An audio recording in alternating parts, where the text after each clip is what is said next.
कल मैंने आपको दो तीन चीजें बताई थी जिसमें मेरे को लगता है हो सकता है आपको कंफ्यूजन हो। पहला था वर्ण नियम। वर्ण नियम को इंग्लिश में कहते हैं सिलेक्शन रूल।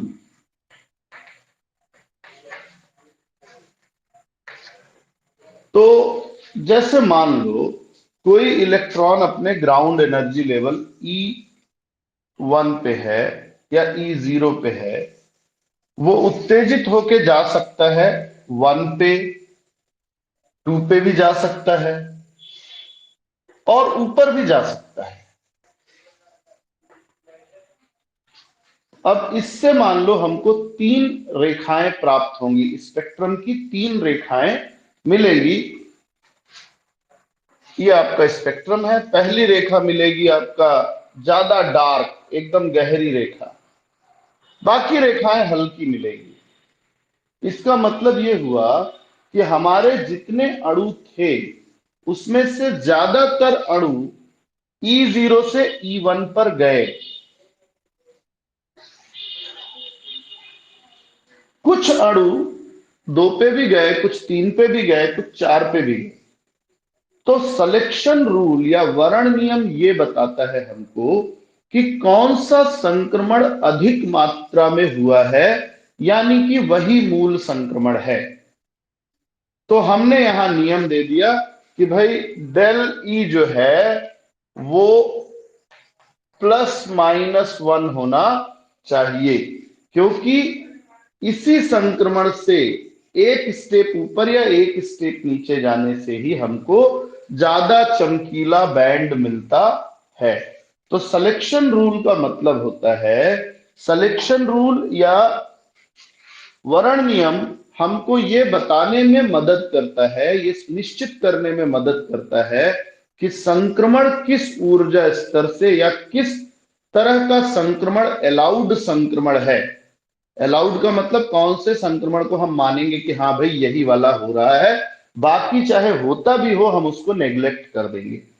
ठीक है ना। जैसे जब इसने कहा कि +-1, यानी कोई भी इलेक्ट्रॉन अपने जिस भी ऊर्जा स्तर में है उससे सिर्फ एक ऊर्जा स्तर ऊपर जा सकता है या एक ऊर्जा स्तर नीचे आ सकता है, इससे ज्यादा को हम अलाउ नहीं करते। तो ये है सिलेक्शन रूल। ठीक है ना। थोड़ा सिंप्लीफाई। अब सिलेक्शन रूल हमारे पास कौन कौन से नियम है। तो सिलेक्शन के हमारे पास दो नियम हैं। पहला है चक्रण वर्ण नियम।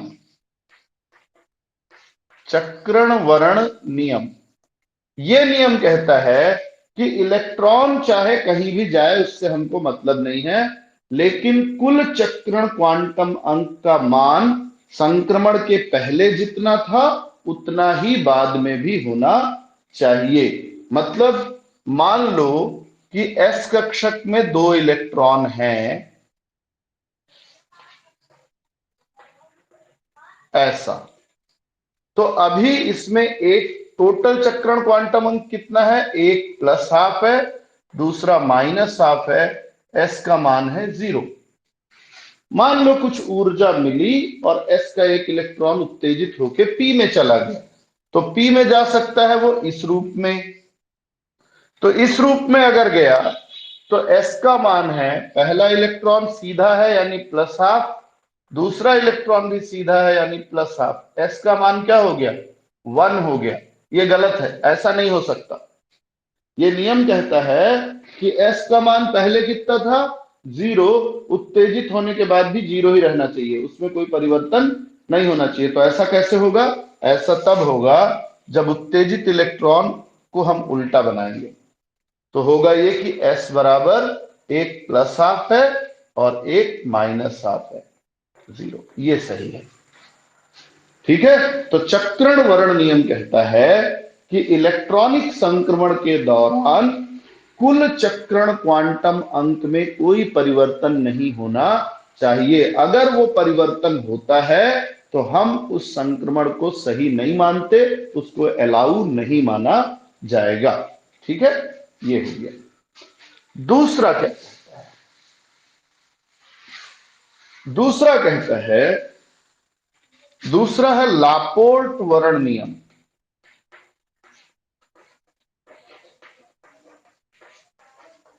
लापोर्ट वर्ण नियम कहता है कि एल का मान, डेल एल का मान +-1 होना चाहिए। डेल एल, एल का मतलब होता है कक्षक, कक्षक क्वांटम अंक, दूसरा द्विगंशी क्वांटम अंक। मतलब एस का इलेक्ट्रॉन पी में जा सकता है, पी का एस में आ सकता है, पी का डी में जा सकता है, डी का पी में आ सकता है, लेकिन पी का पी में ही रह जाए उत्तेजित होके, या डी का डी में ही रह जाए उत्तेजित होके, ये नहीं हो सकता। या एस का सीधे डी में चला जाए, ये भी नहीं हो सकता। तो अगर इलेक्ट्रॉन उत्तेजित हो रहा है तो उसके कक्षक में या उपकोष में सिर्फ एक इकाई का परिवर्तन होना चाहिए। एस का इलेक्ट्रॉन उत्तेजित होकर पी में जा सकता है, पी का डी में जा सकता है, या पी का वापस एस में भी आ सकता है। लेकिन पी का इलेक्ट्रॉन पी एक्स से कूद के पी वाई में चला गया तो उसको हम संक्रमण नहीं मानेंगे, वो अलाउड संक्रमण नहीं है। डी का इलेक्ट्रॉन, जैसे कि हमने डी डी संक्रमण पढ़ा ना, कि T2G से उत्तेजित होके Eg में चला जाता है, ये संक्रमण, ये नियम कहता है ऐसा गलत है, ऐसा नहीं होना चाहिए, पर हमने तो पढ़ा है। इसका मतलब ये हुआ कि नियम तो हैं, पर ये नियम भंग भी होते हैं। अब ये नियम भंग कब होते हैं? हमेशा नहीं होते। खास परिस्थितियों में नियम तोड़े भी जा सकते हैं या टूट भी सकते हैं। तो चक्रण नियम कब टूटेगा? मान लो आपके डी कक्षक में 5 इलेक्ट्रॉन हैं और दुर्बल लिगेंड है, तो 3 इलेक्ट्रॉन नीचे, 2 इलेक्ट्रॉन ऊपर है। अब अगर आप पर्याप्त ऊर्जा इन इलेक्ट्रॉनों को देते हैं, इनमें से किसी को, तो ये इलेक्ट्रॉन उत्तेजित होकर यहां जाएगा। अब यहां जब जाएगा तो अभी तो सारे इलेक्ट्रॉन क्लॉकवाइज हैं, लेकिन यहां भी तो क्लॉकवाइज है, और किसी एक कक्षक में 2 इलेक्ट्रॉन समान चक्रण के नहीं रह सकते। तो मजबूरन आपको यहां का इलेक्ट्रॉन जब आप उत्तेजित करके यहां लाएंगे तो उसके चक्रण को बदलना पड़ेगा। तो चक्रण क्वांटम अंक में परिवर्तन आएगा ही।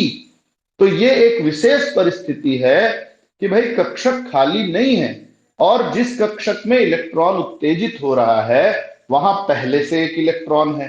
तो ऐसे में आने वाले इलेक्ट्रॉन को पहले वाले इलेक्ट्रॉन के विपरीत चक्रण रखना ही पड़ेगा। जरूरी हो जाता है ऐसे में कि एक इलेक्ट्रॉन का चक्रण परिवर्तित हो, यानी चक्रण क्वांटम अंक बदलेगा। भले ये नियम कहता है कि ऐसा होना सही नहीं है, पर ऐसा यहां पर होना जरूरी हो जाता है। एक दूसरा, इसी की एक और व्याख्या की गई कि इसको अलाउ किया जा सकता है। क्यों किया जा सकता है, इसका कारण देखिए। यह माना गया कि मान लो कि सामान्य अवस्था में आपने जो मूल पद निकालना सीखा है स्पेक्ट्रोस्कोपी का, वो मान लो कि S3 है, 3S0 है, और P में 3 संभावनाएं हैं, 3P0, 3P1, 3P2, मान लो ऐसा। तो इलेक्ट्रॉन 3S0 से 3P0 में जा सकता है, ये अलाउ किया जा सकता है, क्योंकि यहां बहुपता सेम है, J का मान क्या है, सेम है। लेकिन अगर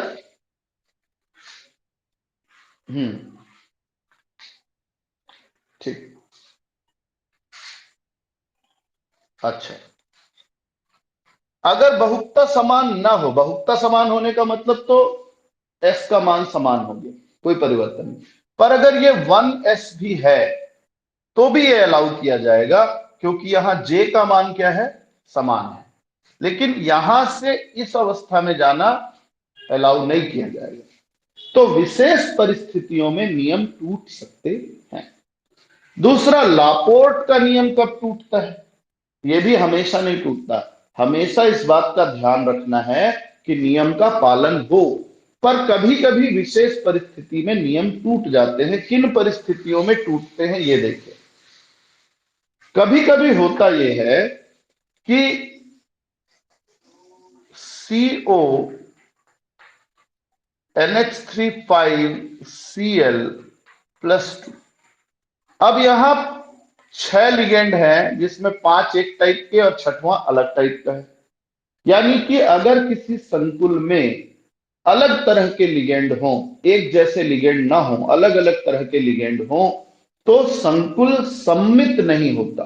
संकुल को दो बराबर भागों में नहीं बांटा जा सकता। संकुल सम्मित नहीं होगा तो कक्षकों का अतिव्यापन हो जाता है। कक्षकों के अतिव्यापन में S P से मिल जाता है, P D से मिल जाता है। आपने संकरण देखा है ना, DsP2 DsP3, इस तरीके से हमने पढ़ा D2sP3।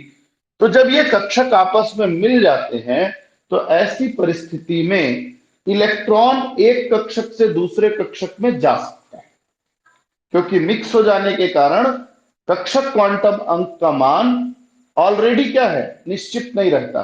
तो हम उसको परिवर्तित हुआ मान सकते हैं। पहला कि जब लिगेंड अलग अलग है तो कक्षकों में अतिव्यापन होने के कारण, कक्षकों के मिक्स हो जाने के कारण वर्ण नियम भंग हो जाता है।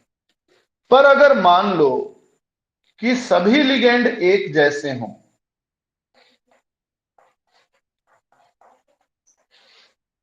तब क्या ये भंग होता है? हाँ, कभी कभी ऐसा होता है कि सभी लिगेंड एक समान कंपन नहीं करते। कंपन का मतलब हर बंध एक साथ खींचे और एक साथ सिकुड़े, तो इसको कहेंगे सम्मित कंपन। पर अगर कोई बंध खींच रहा है, कोई सिकुड़ रहा है, अलग अलग टाइम पे हो रहा है, तो अणु की सम्मिति भंग हो जाती है। और जैसे ही अणु की सम्मिति भंग हो जाती है, कक्षकों के गुण बदल जाते हैं और ऐसी परिस्थिति में वर्ण नियम टूट जाता है। ये दो परिस्थितियां। तो कल का ये था। कल मैंने आपको स्पेक्ट्रोस्कोपिक अवस्थाओं के बारे में बताया था।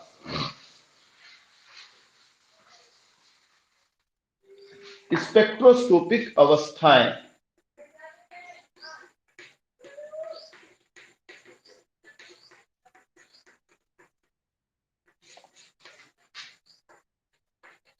इन अवस्थाओं में मैंने आपको बताया था कि अगर एक अकेला कक्षक, जैसे हमने क्या किया था, डी को तोड़ा था, याद है ना, डी कक्षक का विपाटन पहले चैप्टर में किया था। तो डी टूट के क्या बना रहा था, दो कक्षकों का एक समूह और तीन कक्षकों का एक समूह। इसी तरीके से कक्षक जब विपाटित हो या विपाटित ना हो तो कक्षकों के कितने समूह हो सकते हैं? पहला हो सकता है अकेला कक्षक। अकेला एक कक्षक है तो इस कक्षक को हम चिन्हित करेंगे स्मॉल a या स्मॉल b से, और एक कक्षक की अवस्था जो होगी इसको कैपिटल A से प्रदर्शित किया जाएगा।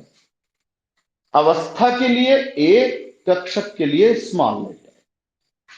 दूसरा है दो द्विसम ऊर्जित कक्षक। दो कक्षकों की ऊर्जा जब एक समान हो, जैसे ये दोनों, तो इनको हम दर्शाएंगे E से।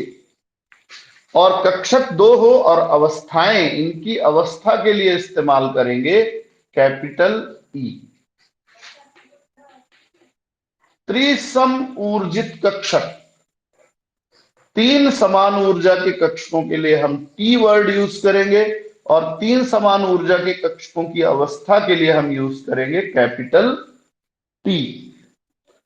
अब ये तो हो गया तीन वर्गीकरण। इसके बाद बारी आती है, दो और शब्द नीचे लगाए जाते हैं, जी। जी मतलब समान ऊर्जा के,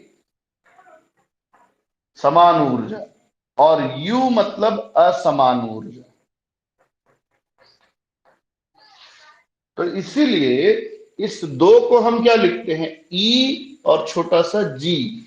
ई मतलब दो समान ऊर्जा के कक्षक हैं, समान ऊर्जा के लिए जी का चिन्ह लगाया। इसको हम लिखते हैं T2G। T मतलब तीन समान ऊर्जा के, और G मतलब समान ऊर्जा के लिए G यूज किया। अब इसी तरीके से आपको आइडेंटिफाई करना है कौन सा स्पेक्ट्रोस्कोपिक मूल अवस्था कैसे निकालेंगे। तो D1 से D10 तक निकालना जरूरी है आपके लिए, ठीक है ना। मैं आपको एक एक निकालना बताता हूं, एक दो मैं निकाल देता हूं, एक दो आप होमवर्क के रूप में निकाल लेंगे। आपको क्वेश्चन क्या आएगा, आपको क्वेश्चन आएगा D2 या D3 के लिए मूल स्पेक्ट्रोस्कोपिक अवस्था की गणना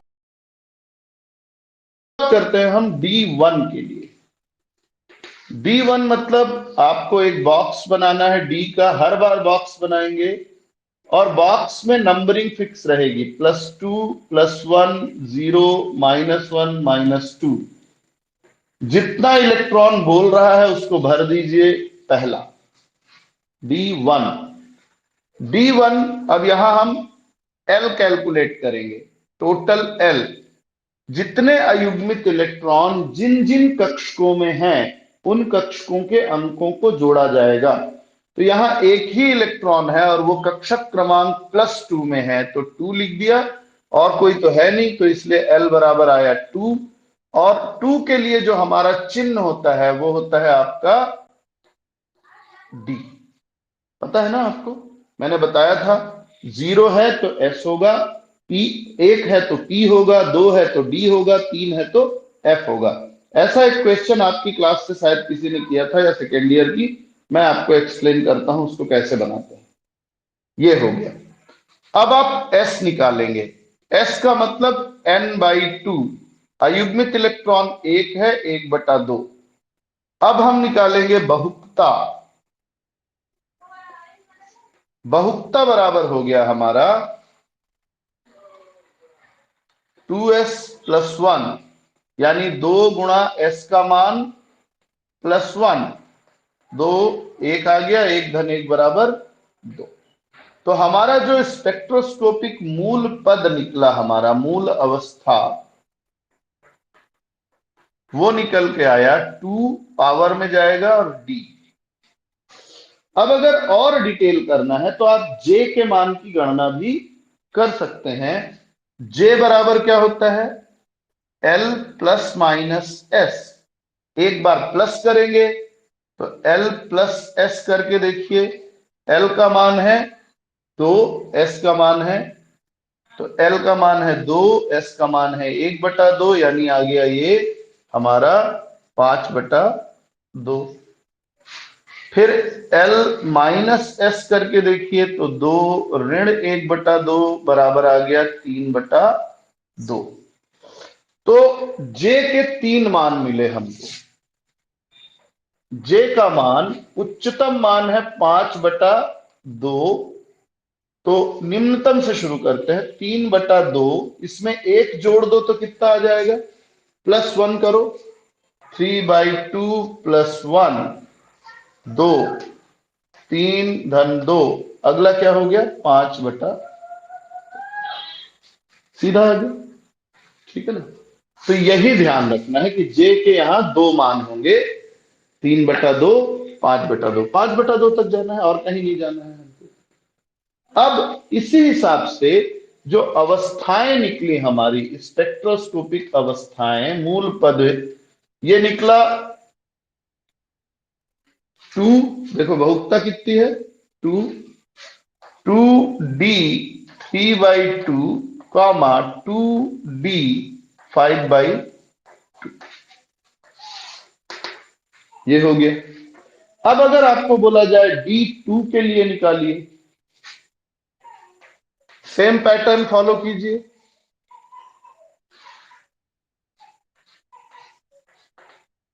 1 2 +2 +1 0 -1 -2।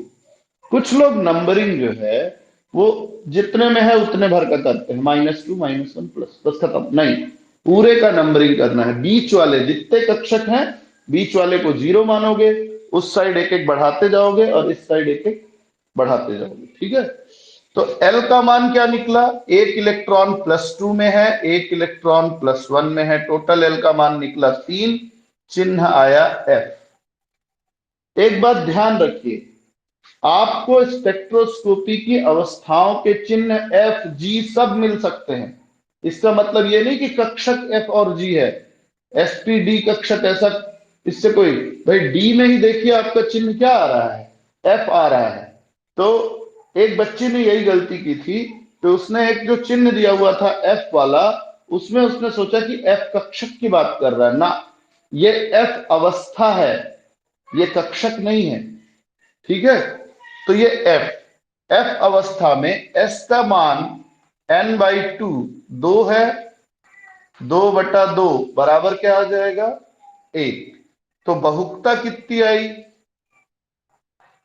बहुकता हमारी आ गई 2s+1, 2 × 1+1 बराबर आ गया 3। तो हमारी स्पेक्ट्रोस्कोपिक मूल अवस्था जो निकली वो निकलेगी 3f। ठीक है, 3f। जे का मान निकालिए, पहले l+s ले लीजिए, 3+1 4, और l-s ले लीजिए, 3-1 2। तो जे के हमारे पास तीन मान हुए, 2, 1, 3 और 4। न्यूनतम से अधिकतम तक जाना है एक एक जोड़ते हुए।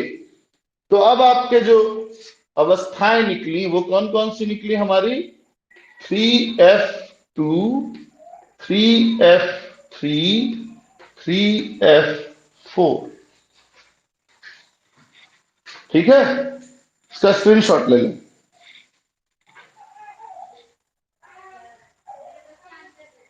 ठीक है, अब मैं आपको निकाल के बताता हूं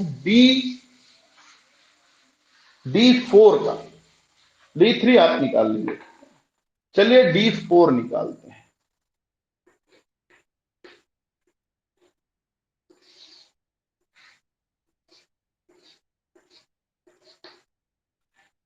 +2 +1 0 -1 -2, D4 1 2 3 4। L का मान 2 1 0 -1 2 1 0 -1 2 आ गया। S का मान n/2 4/2। बहुकता 2s+1, 2 × 2+1, 2 दूनी 4 और 1 5। मूल अवस्था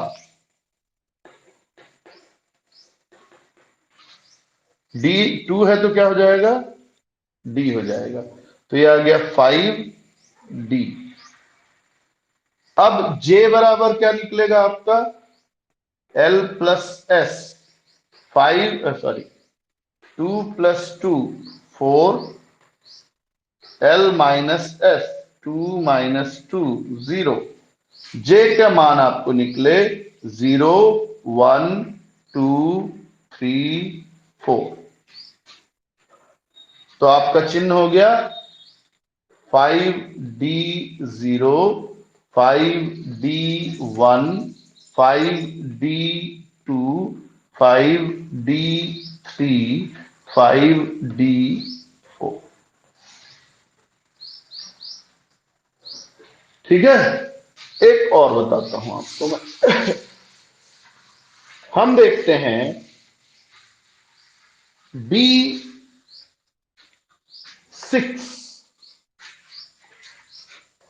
B6,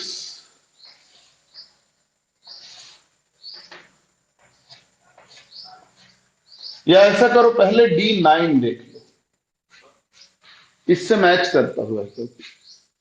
+2 +1 0 -1 -1 2 3 4 5 6 7 9। तो जो पेयर्ड है आप उसको कैंसिल कर सकते हैं। वैसे आप चाहो तो सबका जोड़ लो तो भी चलेगा, है ना, जितने इलेक्ट्रॉन जिस जिस कक्षक में है उस हिसाब से जोड़ लो तो भी चलेगा। यह सबसे सरल तरीका है। एल बराबर अनपेयर्ड इलेक्ट्रॉन कहाँ है, केवल -2 में है। -2 मतलब 2 मान लेंगे हम, और इसका प्रतीक चिन्ह भी क्या हो जाएगा, डी। एस बराबर कितना है हमारे पास, एस बराबर आपका देखेंगे तो n/2 यानी 1/2। बहुकता, बहुकता की बात करें तो आप देखेंगे 2s+1 दैट इज 2 इंटू 1/2 + 1, यानी ये हो जाएगा 1 - 1 बराबर 2। तो मूल अवस्था निकली आपकी 2t। देखो यहां भी d है मूल अवस्था, वहां भी d है मूल अवस्था। ऊपर की बहुताएं बदल सकती हैं पर मूल चिन्ह जो है वो डी दोनों में सेम है। अब आते हैं जे का मान, तो जे का मान के लिए हम पहले L प्लस एस करेंगे। L है 2 प्लस S है हमारा 1/2, बराबर आ जाएगा 5/2। और L माइनस एस कर दें तो 2 - ½ बराबर आ जाएगा 3/2। तो जे के कितने मान हो गए हमारे, 3/2 + 1 करेंगे तो 5/2। यानी हमारी जो अवस्थाएं हैं वो कितनी हैं, 2d 3/2, 2d 5/2। मेरा ख्याल है बाकी आप लोग निकाल लेंगे। तो आपके लिए वर्क है d3 d5, वैसे d5 का नहीं निकलता है, 0 हो जाएगा, ठीक है। तो 0 होने पे s से निकाल सकते हैं, बिल्कुल d5 भी निकालिए। d6 d7 d8 d10, ये आपका वर्क है। आप इसके लिए गणना करके निकालेंगे, ठीक है, और ग्रुप में शेयर कर देंगे।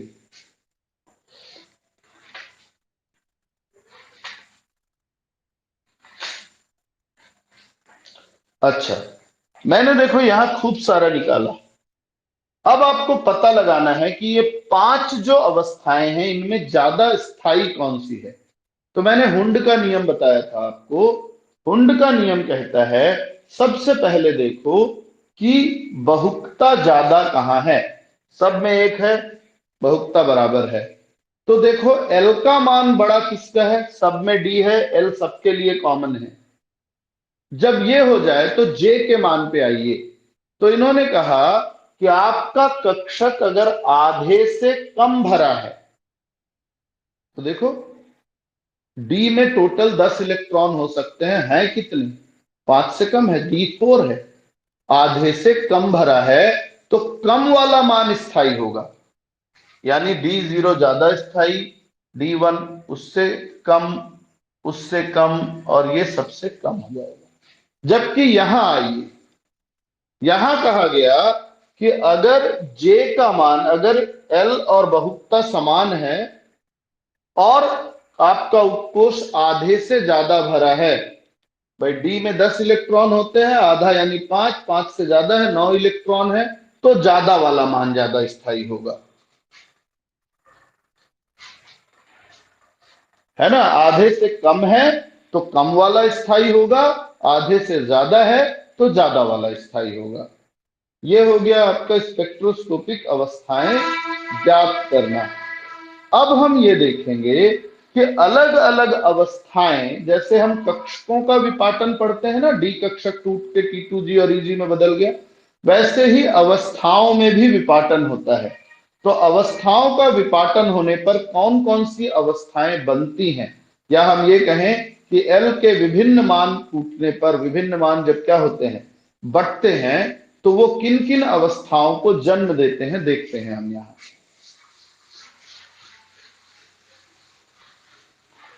हम कक्षक विपाटन ही मान के चलें इसको, ठीक है ना, कक्षक विपाटन जैसा ही मान के चलें। सबसे पहला कक्षक है एस। एस में सिर्फ एक बॉक्स होता है, इसलिए ये ज्यों का त्यों ऐसा ही रहता है, कोई परिवर्तन नहीं। तो ये कहलाएगा ए, सिर्फ ए या A1। पी, पी के तीन कक्षक कभी विपाटित नहीं होते, यानी ये भी ज्यों के त्यों तीन ही रहेंगे। तो इनके लिए हम लिखेंगे T1G। डी के कक्षक के बारे में बात करें तो डी के कक्षक आप जानते हैं दो हिस्सों में टूट जाते हैं।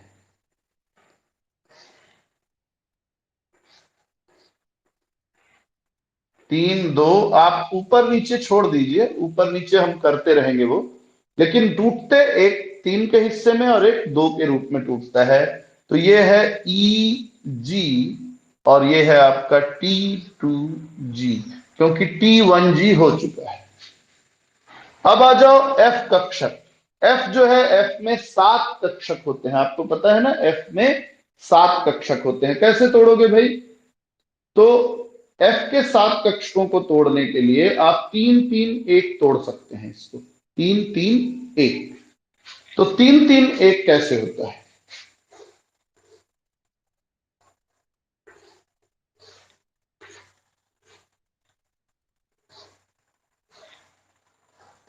यहां 3 कक्षक, यहां भी 3 और यहां 1, 7 हो गए पूरे। तो ये हमारा है T1G। यहां हम अलग से चिन्हित करेंगे कि भाई ये F का है, ये है T2G F का है, और ये है आपका A1G, ये भी हम किससे करेंगे? F। A1 में G लगाने की आवश्यकता नहीं होती है, ठीक है ना। इस तरीके से आपके विपाटन होते हैं।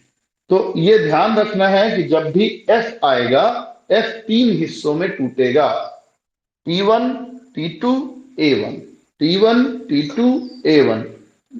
क्रम बदल सकता है, A1 T2 T1 भी हो सकता है, लेकिन टूटेगा 3 ही हिस्से में।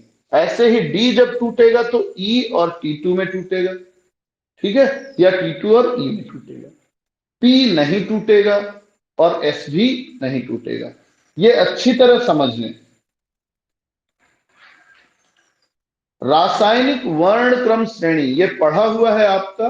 हमने पढ़ा था कि अगर हम एक ही धातु पर विभिन्न लिगेंड क्या करें, जोड़ें, संकुल बनाएं, तो इसके विपाटन पर कितना प्रभाव पड़ता है, इसको देखने के लिए हमने अनेक प्रयोग किए, और प्रयोगों के आधार पर लिगेंड की क्षेत्र शक्ति का एक क्रम दिया, जिसको हम स्पेक्ट्रोकेमिकल सीरीज या रासायनिक वर्णक्रम श्रेणी कहते हैं। इस रासायनिक वर्णक्रम श्रेणी में लिगेंड खूब सारे हैं।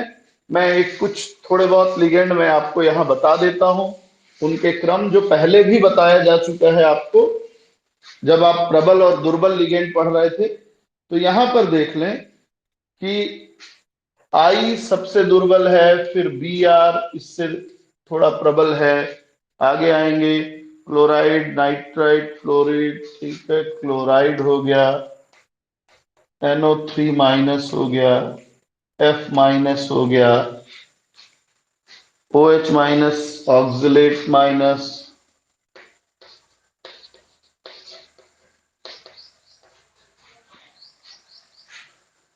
Acetate H2O,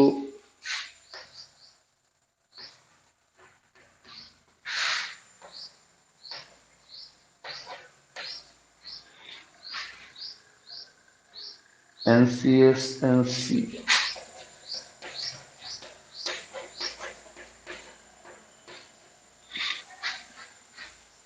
PY-NH3।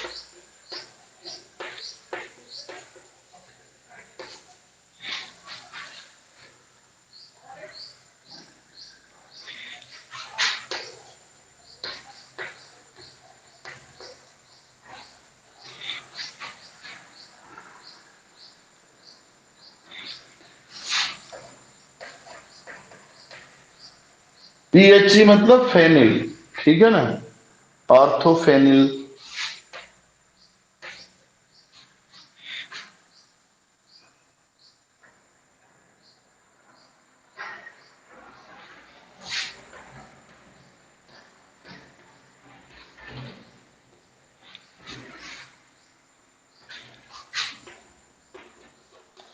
तो मोस्टली हम ये माने कि अमोनिया बीच का है, अमोनिया के बाद के लिगेंड प्रबल माने जाएंगे, अमोनिया के पहले वाले लिगेंड दुर्बल माने जाएंगे। ये स्पेक्ट्रोकेमिकल सीरीज है। इस सीरीज की कुछ सीमाएं हैं। पहली बात, इसके आंकड़े धातु की सामान्य ऑक्सीकरण अवस्था के आंकड़े हैं, यानी कभी कभी अगर धातु की कोई विशेष ऑक्सीकरण अवस्था हो तो यह क्रम बदल भी सकता है। दो पड़ोसी सदस्यों के क्रम कभी कभी धातुओं की सामान्य अवस्था में भी बदल जाते हैं। मतलब दो पड़ोसी ले लो, मान लो कि हमने ब्रोमीन क्लोरीन की बात की, तो कभी कभी सामान्य ऑक्सीकरण अवस्था में क्या हो जाता है, क्लोरीन से प्रबल ब्रोमीन हो जाएगा, कभी ब्रोमीन ज्यादा प्रबल क्लोरीन कम प्रबल, कभी क्लोरीन कम प्रबल ब्रोमीन ज्यादा प्रबल, इस तरीके से चेंज हो सकता है। लिगैंड क्षेत्र शक्ति की गणना में प्रयुक्त युग्मन ऊर्जा संकुलों में न होकर मुक्त आयन में पाई जाती है। तो युग्मन ऊर्जा की बात जो हम करते थे पहले, वो मुक्त आयन के हिसाब से करते थे, संकुलों के हिसाब से नहीं करते थे। ये भी इसकी एक बड़ी कमी है। तो आज हम यहीं तक देखेंगे, है ना, काफी सारा हो गया।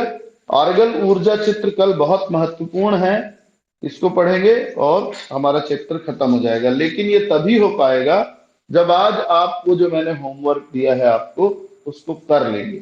वो नहीं कर पाएंगे तो फिर ऑरेगल वाला आपको समझ में नहीं आएगा। ठीक है।